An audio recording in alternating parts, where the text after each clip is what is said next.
नमस्कार दोस्तों, स्वागत है आप सभी का स्पेशल गुरुजी यूट्यूब चैनल पर। तो दोस्तों, जैसा कि आप सभी को पता है, DSSB ने नर्सरी टीचर की काफ़ी सारी वैकेंसीज निकाली थी। आज की इस वीडियो में देखने वाले हैं नर्सरी टीचर का फॉर्म आप किस तरीके से भरेंगे, क्या प्रोसेस रहने वाला है। तो जो भी कैंडिडेट यहाँ पर पहली बार DSSB का फॉर्म भरने वाले हैं, उनके लिए वीडियो देखना बहुत ज़्यादा ज़रूरी है, क्योंकि आपको ये बात ध्यान रखनी होगी कि DSSB का फॉर्म आपको बहुत ध्यान से भरना है, क्योंकि फॉर्म में करेक्शन का मौका नहीं मिलता। तो करेक्शन का मौका नहीं मिलता, तो आपको ये ध्यान रखना है कि जो भी फॉर्म आप भर रहे हैं बिल्कुल ही सही सही भरा जाए। तो फॉर्म की अगर आपने पहले कभी फॉर्म नहीं भरा है तो आपके लिए वीडियो बहुत ज़्यादा हेल्पफुल होने वाली है। दोस्तों, यहाँ पर नोटिस में लिखा था कि 9 जनवरी से फॉर्म शुरू हो जाएंगे, और आज 9 जनवरी है जब मैं ये वीडियो बना रहा हूँ, और आज से फॉर्म भरने शुरू हो गए हैं। फॉर्म भरने के लिए आपको DSSB की OARS वेबसाइट पर आना पड़ेगा। इसका लिंक हमारी इस वीडियो के डिस्क्रिप्शन में मिल जाएगा, जहाँ से आप इस पेज पर आ सकते हैं। यहाँ पर लेफ्ट हैंड साइड में करंट वैकेंसीज नज़र आने लगेंगी, जो कि आ रही है कि इन सभी पोस्ट के यहाँ पर फॉर्म शुरू हो चुके हैं, जो यहाँ पर मेंशन है। और सबसे नीचे अगर आप देखें तो यहाँ पर नर्सरी टीचर पोस्ट कोड 817/23 इसका पोस्ट कोड है। इसके फॉर्म भी यहाँ पर शुरू हो चुके हैं। तो फॉर्म भरना शुरू करते हैं। फॉर्म भरने के लिए दोस्तों, जिन्होंने अभी तक DSSB पर रजिस्ट्रेशन नहीं किया है, तो सबसे पहले आपको यहाँ पर क्लिक फॉर न्यू रजिस्ट्रेशन करके सबसे पहले अपनी DSSB की ID क्रिएट करनी पड़ेगी। दोस्तों, मैं इस वीडियो में ID क्रिएट करने का प्रोसेस नहीं बता रहा हूँ। अगर किसी को भी यहाँ पर ID क्रिएट करने में दिक्कत आ रही है, या वो चाहते हैं कि इस पर अलग से वीडियो बनाई जाए, तो आप कमेंट बॉक्स में बता सकते हैं। इस पर हमारे चैनल पर अलग से वीडियो बना दी जाएगी। वापस चलते हैं फॉर्म की तरफ। जिन्होंने DSSB में पहले से ID बना रखी है, उनको सबसे पहले यहाँ पर क्लिक टू साइन इन पर क्लिक करके अपनी डिटेल डालने के बाद साइन इन करना पड़ेगा।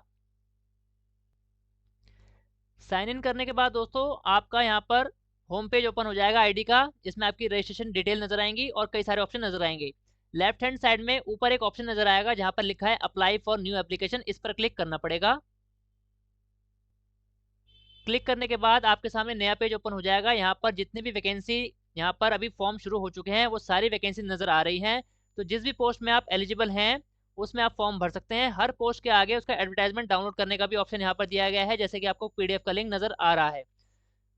तो हम यहाँ पर जो फॉर्म भरने वाले हैं वो नर्सरी टीचर का भरने वाले हैं। इसका फॉर्म यहाँ पर सबसे नीचे 817/23 असिस्टेंट टीचर नर्सरी का हम फॉर्म भरने वाले हैं। इसको भरने के लिए हमें अप्लाई नाउ पर क्लिक करना होगा।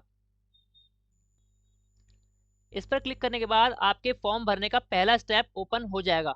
दोस्तों, DSSB का फॉर्म भरना बहुत ही आसान है।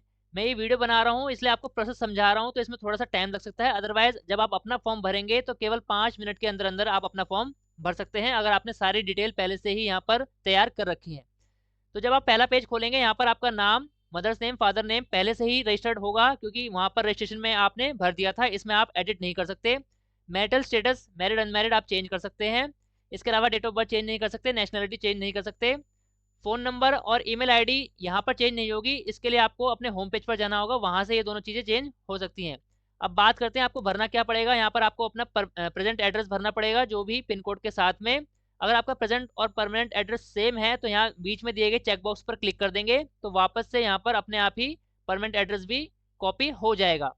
एड्रेस भरने के बाद आपको यहाँ पर अपनी कैटेगरी सिलेक्ट करनी है, कौन सी कैटेगरी से आप बिलोंग करते हैं, UR, OBC, SC, ST और EWS। OBC के लिए मैं बताना चाहता हूँ, केवल और केवल दिल्ली गवर्नमेंट का OBC सर्टिफिकेट वैलिड रहेगा, यानी दिल्ली का OBC होना चाहिए तो ही वैलिड रहेगा। बाकी राज्यों के जो भी OBC रहेंगे वो UR कैटेगरी में अप्लाई करेंगे।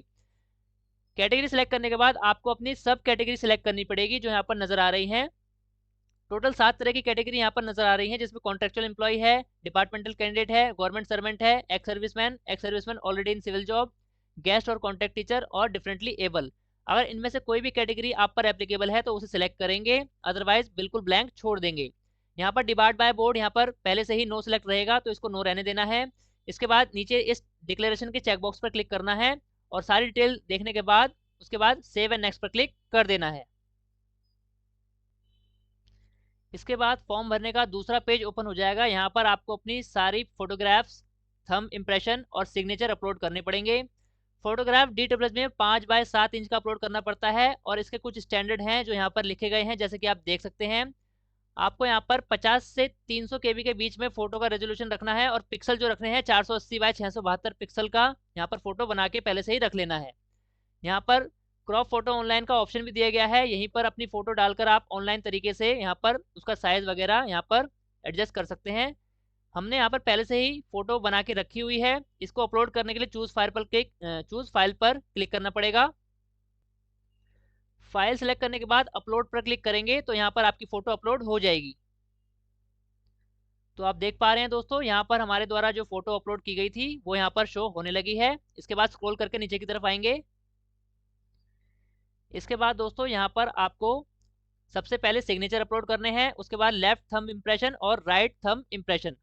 इनके भी दोस्तों कुछ स्टैंडर्ड साइज DSSB ने बोले हैं जिनको आपको बना के रख लेना है। जैसे कि सिग्नेचर की विड्थ और हाइट 140 बाई 110 पिक्सल की रखनी है, मैक्सिमम साइज 40 KB का रहेगा और फॉर्मेट जो JPG रहेगा। इसके बाद थंब इम्प्रेशन लेफ्ट और राइट दोनों के लिए जो विड्थ रहेगी 110 बाय 140 रहेगी और 40 KB से कम का साइज आपको रखना पड़ेगा। सेम वही प्रोसेस करना है, फाइल को सिलेक्ट करना है और अपलोड पर क्लिक कर देना है और फाइल अपलोड हो जाएगी। सारी चीज़ें अच्छे से अपलोड हो जाने के बाद आपको अगले स्टेप की तरफ बढ़ना है, जो कि तीसरा स्टेप रहेगा। इसके लिए नेक्स्ट बटन पर क्लिक करना होगा। इसके बाद दोस्तों यहाँ पर DSSB ने इस बार कंबाइंड एग्जामिनेशन लेने का फैसला किया है, तो फॉर्म में थोड़ा सा चेंजेस यहाँ पर देखने को मिल जाएगा। जिन्होंने पहले फॉर्म भरा है DSSB का उनको ये चेंजेस नजर आएंगे और जो पहली बार भर रहे हैं उनके लिए बिल्कुल नया एक्सपीरियंस ही रहेगा। दोस्तों यहाँ पर आप जानते हैं कि असिस्टेंट टीचर नर्सरी की वैकेंसी निकली है और 3 अलग डिपार्टमेंट है यहाँ पर। एक डिपार्टमेंट है DOE, दूसरा है न्यू दिल्ली म्यूनिसिपल कॉर्पोरेशन और तीसरा है म्यूनिसिपल कॉर्पोरेशन ऑफ दिल्ली। तीनों ही डिपार्टमेंट अलग अलग हैं, लेकिन वैकेंसी तीनों ने अपने अपने डिपार्टमेंट के लिए निकाली है नर्सरी टीचर की। तीनों डिपार्टमेंट में मिनिमम एज 18 है, मैक्सिमम 30 साल है। कुछ चेंजेस हैं जो कि है यहाँ पर जेंडर में। DOE और न्यू दिल्ली म्यूनिसिपल कॉर्पोरेशन की जो वैकेंसी है इसमें मेल और फीमेल दोनों अप्लाई कर सकते हैं। जैसे कि आप यहाँ पर देख सकते हैं B लिखा है यानी बाइसेक्सुअल।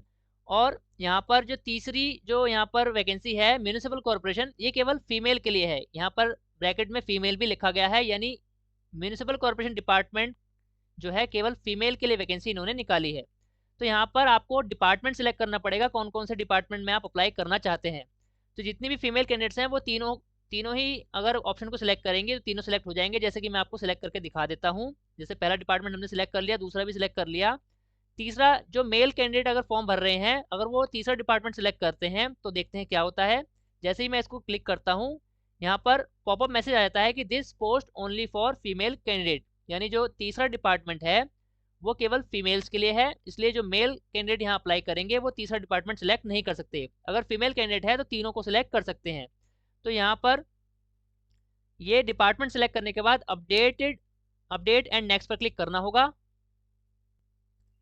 इसके बाद अगला जो पेज खुलेगा वो यहाँ पर डिपार्टमेंट सिलेक्ट करना पड़ेगा, इसमें भी क्वालिफिकेशन फिल करने के लिए, क्योंकि अलग अलग डिपार्टमेंट अपने अपने हिसाब से रिक्रूटमेंट रूल्स बनाता है और क्वालिफिकेशन रखने में थोड़ा बहुत चेंजेस यहाँ पर अलग अलग डिपार्टमेंट में मिलता है। तो यहाँ पर हमने 2 डिपार्टमेंट सिलेक्ट करे थे, एक था डायरेक्टरेट ऑफ एजुकेशन, दूसरा था न्यू दिल्ली म्यूनिसिपल कॉर्पोरेशन। अब कौन से डिपार्टमेंट की क्वालिफिकेशन आपके लिए बिल्कुल फिट बैठ रही है, आप पूरी कर रहे हैं, वही डिपार्टमेंट आपको यहाँ पर सिलेक्ट करना चाहिए। अगर दोनों ही डिपार्टमेंट की क्वालिफिकेशन आपके ऊपर एप्लीकेबल है तो भी आप एक ही डिपार्टमेंट यहाँ पर सिलेक्ट करेंगे। जैसे कि हम मान लीजिए यहाँ पर DOE वाला डिपार्टमेंट सिलेक्ट कर रहे हैं। डिपार्टमेंट सिलेक्ट करते ही डिपार्टमेंट ने जो क्वालिफिकेशन सेट की है नर्सरी की पोस्ट के लिए वो यहाँ पर आपको नज़र आने लगेगी। जैसे कि यहाँ पर DOE की जो क्वालिफिकेशन रखी है इन्होंने, Hindi as a subject secondary level पर होना चाहिए, प्लस सीनियर सेकेंडरी यानी 12वीं क्लास पास होना चाहिए। इसके साथ साथ डिप्लोमा होना चाहिए या सर्टिफिकेट होना चाहिए नर्सरी टीचर एजुकेशन का, जो कि 2 साल से कम नहीं होना चाहिए। इसके अलावा B.Ed नर्सरी अगर की है तो वो यहाँ पर एप्लीकेबल मानी जाएगी। तो ये क्वालिफिकेशन इन्होंने रखी है DOE ने, इसको यहाँ पर टिक बॉक्स पर क्लिक करना पड़ेगा। जैसे ही आप क्वालिफिकेशन पर टिक कर देंगे आपके सामने बॉक्स ओपन हो जाएंगे। इसमें आपको अपनी क्वालिफिकेशन की डिटेल डालनी पड़ेगी, जिसमें क्वालिफिकेशन सेलेक्ट करनी पड़ेगी। क्योंकि नर्सरी टीचर की वैकेंसी है तो यहाँ पर 12वीं क्लास के मार्क्स और डिग्री, यानी अगर आपने B.Ed नर्सरी की है तो वो, अगर डिप्लोमा किया है नर्सरी टीचर का तो वो यहाँ पर आएगा। तो पहले हम 12वीं क्लास सिलेक्ट करेंगे। सिलेक्ट करने के बाद डिसिप्लिन पर क्लिक करेंगे। यहाँ पर एक लाइन लिखी होगी जो कि रहेगी सीनियर सेकेंडरी यानी कक्षा 12वीं और इंटरमीडिएट और इट्स इक्विवेलेंट, तो इसको सिलेक्ट कर लेंगे। इसके बाद आपको अपनी 12वीं क्लास की परसेंटेज डालनी है, दशमलव के 2 अंकों तक, यानी पॉइंट के 2 संख्याओं तक यहाँ पर परसेंटेज आपको 12वीं क्लास की यहाँ पर डालनी पड़ेगी। तो परसेंटेज हम डाल देते हैं। मिनिमम परसेंटेज यहाँ पर 45% अगर आए हैं आपके 12वीं क्लास में तो ही आप एलिजिबल हैं, इससे कम पर एलिजिबल नहीं माने जाएंगे। परसेंटेज डालने के बाद आपको स्टेट सेलेक्ट करना है, कौन से स्टेट से आपने 12वीं क्लास पास की है। तो यहाँ पर इस कैंडिडेट ने दिल्ली से करी है तो दिल्ली सेलेक्ट करेंगे, अगर किसी और राज्य से करी होती तो कोई और राज्य यहाँ पर सेलेक्ट करते। स्टेट सेलेक्ट करने के बाद कौन से बोर्ड या यूनिवर्सिटी से 12वीं क्लास पास की है वो सिलेक्ट करना है। यहाँ पर दिल्ली सेलेक्ट करने के बाद कुछ यूनिवर्सिटी के नाम आपको नजर आएंगे, लेकिन इसमें से किसी भी यूनिवर्सिटी से 12वीं क्लास अगर पास नहीं की है, जो नाम नहीं आ रहा है, तो आप अदर्स को सिलेक्ट करेंगे और अपने बोर्ड का नाम लिख देंगे। जैसे कि यहाँ हमने अदर को सिलेक्ट कर लिया है और इस कैंडिडेट ने सीबीएसई से 12वीं क्लास पास की है तो हम यहाँ पर सीबीएसई लिख देंगे। इसके बाद कौन से मंथ और कौन से ईयर में 12वीं क्लास पास की है वो यहाँ पर सिलेक्ट कर लेंगे।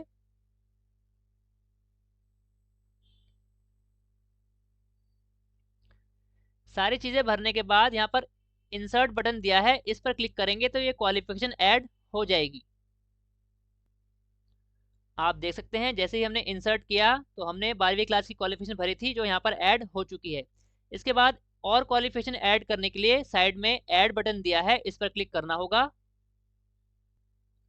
ऐड बटन पर क्लिक करने के बाद दोबारा से बॉक्स ओपन हो जाएंगे। अब हमें डिग्री या डिप्लोमा जो हमने नर्सरी टीचर का किया है उसके ऑप्शन को सिलेक्ट करना पड़ेगा और उसकी सारी डिटेल यहाँ पर भर के इंसर्ट कर देना होगा। सारी क्वालिफिकेशन ऐड करने के बाद यहाँ पर एक ऑप्शन है जिसमें लिखा है pass Hindi as a subject at secondary level, तो इस पर टिक करना होगा। उसके बाद नीचे लिखा है do you want to finally save, अगर सारी डिटेल्स बिल्कुल ठीक भर दी गई हैं तो यहाँ पर फाइनली सेव के इस ऑप्शन पर क्लिक करना होगा। दोस्तों जैसे आप फाइनली सेव के ऑप्शन पर क्लिक करेंगे आपके सामने पॉपअप मैसेज आएगा, please fill qualification for all department selected. तो हमने यहाँ पर 2 डिपार्टमेंट सिलेक्ट किए थे और क्वालिफिकेशन अभी केवल दिल्ली गवर्नमेंट की भरी थी। अब हमें municipal corporation new Delhi municipal corporation की क्वालिफिकेशन भी यहाँ पर भरनी पड़ेगी। तो जैसा कि आप देख पा रहे हैं यहाँ पर 2 बॉक्सेस आपको नजर आ रहे हैं, select department to fill qualification और राइट हैंड साइड पर department for which education qualification already filled. तो हमने यहाँ पर डीओई की जो क्वालिफिकेशन थी उसको फिल कर दिया था। इसके बाद अब हमें सारे डिपार्टमेंट जो हमने सिलेक्ट किए थे उन सभी की क्वालिफिकेशन फिल करनी है। तो अब यहाँ पर न्यू दिल्ली म्यूनिसिपल कॉर्पोरेशन जो कि रह गया था वो डिपार्टमेंट हमें उसको सिलेक्ट करके यहाँ पर जैसे कि आप देख सकते हैं ड्रॉप डाउन बॉक्स को ओपन करेंगे तो यहाँ पर डीओई जो कि ग्रीन कलर से नजर आ रहा है इसकी क्वालिफिकेशन हम भर चुके हैं और न्यू दिल्ली म्यूनिसिपल कॉर्पोरेशन इसको हमने सेलेक्ट कर लिया है इसकी क्वालिफिकेशन भरने के लिए। इसके अलावा डीओई वाली क्वालिफिकेशन में अगर कुछ एडिट करना चाहते हैं तो भी आप कर पाएंगे। यहाँ पर केवल आपको बस डीओई वाली क्वालिफिकेशन का नाम यहाँ पर सिलेक्ट करना है और वो क्वालिफिकेशन ओपन हो जाएगी, उसमें कुछ चेंजेस करना चाहते हैं तो कर सकते हैं। तो हम यहाँ पर पहले न्यू दिल्ली वाली की क्वालिफिकेशन को ऐड कर लेते हैं। सिलेक्ट करने के बाद नीचे इसकी क्वालिफिकेशन नजर आ रही है, इसके ऑप्शन को यहाँ पर सिलेक्ट करना पड़ेगा। सिलेक्ट करते ही दोबारा से वही सारे बॉक्सेस नजर आने लगेंगे जो हमने डीओई की क्वालिफिकेशन भरते वक्त भरे थे। इसमें भी आपको 12वीं क्लास और डिग्री या डिप्लोमा जो हमने डीओई की क्वालिफिकेशन में भरा था वही यहाँ पर मेंशन करना है, 12वीं क्लास और कहाँ से आपने की थी, कितने % थे, सेम टू सेम वही भरना है। इसके अलावा डिप्लोमा नर्सरी का या फिर अगर बीएड नर्सरी की है तो उसकी डिटेल एज इट इज आपको भरनी पड़ेगी।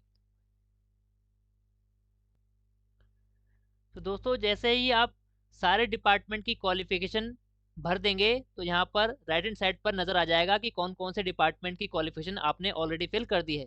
हमने 2 डिपार्टमेंट सेलेक्ट किए थे, डीओई और एनडीएमसी, दोनों डिपार्टमेंट की क्वालिफिकेशन हमने भर दी और यहाँ पर मेंशन भी होने लगी है। आप यहाँ पर देख सकते हैं ड्रॉप डाउन बॉक्स में दोनों ही डिपार्टमेंट के नाम यहाँ पर ग्रीन कलर से शो होने लगे हैं। दोस्तों फाइनल पेमेंट करने से पहले तक आप फॉर्म में किसी भी प्रकार का चेंज अगर करना चाहते हैं तो कर सकते हैं। एक बार आपने फॉर्म को फाइनल पेमेंट कर दी तो फॉर्म में किसी प्रकार का कोई चेंज करने का मौका DTPSB में नहीं मिलता। इसके अलावा एक और बात, जितनी भी फीमेल कैंडिडेट फॉर्म भरेंगी उनको पेमेंट का ऑप्शन नहीं मिलेगा, उनका फॉर्म फाइनल सबमिट हो जाएगा अपने आप ही। इसलिए फॉर्म भरते समय ये चीज़ ध्यान रखें कि फॉर्म आप ठीक ठीक भरें, क्योंकि आपको पेमेंट का ऑप्शन नहीं मिलेगा। सभी फीमेल्स के लिए फॉर्म बिल्कुल फ्री है। तो हमने यहाँ दोनों डिपार्टमेंट की क्वालिफिकेशन भर दी है। अब आगे बढ़ने के लिए नेक्स्ट बटन पर क्लिक करना होगा। नेक्स्ट बटन पर क्लिक करते ही दोस्तों आपका पूरा भरा हुआ एप्लीकेशन फॉर्म आपको प्रीव्यू में नजर आने लगेगा। इसमें आपने जो भी फोटो, सिग्नेचर और थंब इंप्रेशन अपलोड किए हैं वो नजर आएंगे। आपकी डिटेल सारी नजर आएगी, जो भी आपने एड्रेस और चीज़ें आपने भरी है। डिपार्टमेंट कौन कौन से सिलेक्ट किए हैं, हमने 2 डिपार्टमेंट सिलेक्ट किए थे क्योंकि ये मेल कैंडिडेट का फॉर्म है तो यहाँ पर municipal corporation Delhi department select नहीं हो सकता क्योंकि वो उन्होंने जो वैकेंसी निकाली है केवल फीमेल के लिए है। जो भी फीमेल कैंडिडेट अप्लाई करेंगी वो तीनों डिपार्टमेंट सेलेक्ट कर सकती हैं, तो तीनों डिपार्टमेंट यहाँ पर शो होंगे। इसके बाद स्क्रॉल करके अगर नीचे की तरफ आते हैं तो यहाँ पर आपने जो भी क्वालिफिकेशन डिपार्टमेंट वाइज भरी थी वो सारी यहाँ पर नजर आने लगेंगी। सबसे पहले लिखा होगा डिपार्टमेंट, इसमें 3 तरह की क्वालिफिकेशन थी। एक तो जनरल ये था कि हिंदी आपने सेकेंडरी लेवल पर पास की हो, और जैसे कि आप देख सकते हैं डीओई के भी 3 कॉलम हैं और एनडीएमसी के भी 3 कॉलम हैं, जिसमें जनरल 12वीं क्लास और डिग्री डिप्लोमा, तो तीनों की हमने क्वालिफिकेशन, दोनों डिपार्टमेंट की 3-3 क्वालिफिकेशन हमने भर दी है। पेमेंट करने से पहले तक इनमें किसी भी प्रकार का चेंज आप कर सकते हैं, जैसे कि नीचे ऑप्शन नजर आ रहे हैं, edit person detail, edit photo signature, edit qualification और एक्सपीरियंस। जितने भी फीमेल कैंडिडेट हैं नीचे आप देख सकते हैं पे ऑनलाइन और सबमिट फाइनल एप्लीकेशन का ऑप्शन नजर आएगा, लेकिन फीमेल कैंडिडेट को यहाँ पर कोई ऑप्शन नजर नहीं आएगा क्योंकि उनके लिए फॉर्म ये फ्री है। तो यहाँ पर डिक्लेरेशन पर क्लिक करके उनको फाइनल सबमिट करना होगा। इसके अलावा जो मेल कैंडिडेट्स हैं उनको डिक्लेरेशन पर क्लिक करके पेमेंट करनी पड़ेगी, और पेमेंट करते ही आपका फॉर्म यहाँ पर लॉक हो जाएगा। इसको डाउनलोड करके या प्रिंट निकाल कर आप रख लेंगे। इसके बाद आप इसमें किसी प्रकार का चेंज नहीं कर सकते। तो दोस्तों ये था पूरा प्रोसेस DSSB नर्सरी टीचर का फॉर्म भरने का। मुझे पूरी उम्मीद है आपको अच्छे से समझ आ गया होगा कि फॉर्म आपको किस तरीके से भरना है। मैं उम्मीद करता हूं कि आपको अब फॉर्म भरने में किसी प्रकार की कोई दिक्कत नहीं आएगी। दोस्तों ये फॉर्म भरना बहुत ही क्या नाम है, बहुत ही सावधानी से आपको फॉर्म भरना पड़ेगा दोस्तों, क्योंकि DSSB में एडिट का ऑप्शन यहाँ पर नहीं आता है। अगर आपको जानकारी अच्छी लगी है, ये वीडियो समझ आ गई है, इस वीडियो को ज़्यादा लाइक कर दीजिए और ज़्यादा से ज़्यादा शेयर कर दीजिए सभी कैंडिडेट्स तक जो पहली बार DSSB का फॉर्म भरेंगे। उनके लिए ये वीडियो बहुत ज़्यादा हेल्पफुल हो सकती है दोस्तों ऑल इंडिया में स्पेशल एजुकेशन और सभी प्रकार की टीचिंग वैकेंसी से जुड़ी ऑथेंटिक जानकारी पाने के लिए हमारे चैनल को सब्सक्राइब कीजिए। इसके साथ साथ हमारे चैनल की सभी वीडियो का नोटिफिकेशन सबसे पहले पाने के लिए बेल आइकन को भी प्रेस कीजिए। धन्यवाद दोस्तों, मिलते हैं आपसे अगली वीडियो में।